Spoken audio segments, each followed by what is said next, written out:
ครับนี่ครับแล้วก็พบกับนิกชาแนลนะครับนี่ครับแล้วก็มาสอนครับเครื่องบินร่อนนะครับอุปกรณ์ก็มีปากกาครับกระดาษครับนี่ครับขั้นแรกครับพับเข้ามาข้างครับพับเนี่ยนะอีกข้างหนึ่งครับเข้ามาครับให้ตรงนี้มันเท่ากันนะครับเนี่ยพอเสร็จแล้วก็พับเข้ามาเหมือนเดิมครับพับเข้ามาแล้วก็พับข้างขวาครั้งหนึ่งแล้วก็ข้างซ้ายก็เนี่ยครับพอเสร็จใช่ไหมครับแล้วก็เนี่ยพับอันนี้เข้ามาพับเข้ามาเนี่ย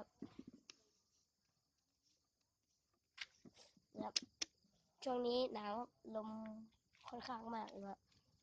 เสร็จแล้วใช่ไหมครับมันจะได้ลักษณะเนี้ยพอทุกคนพับเสร็จแล้วก็พับออกไปอย่างเงี้ย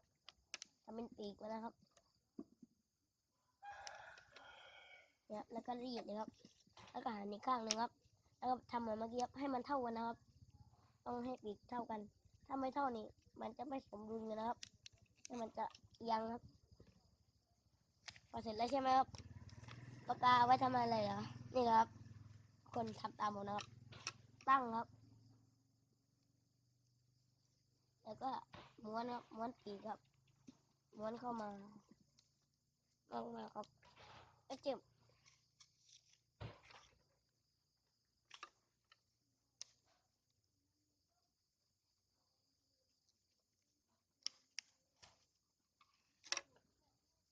เสร็จแล้วอะไรครับใส่ปีกครับ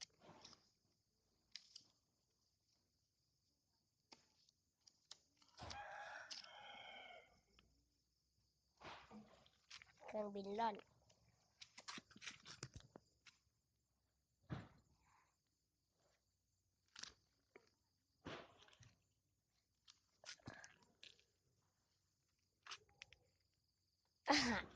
ปาไว้หน่อยครับ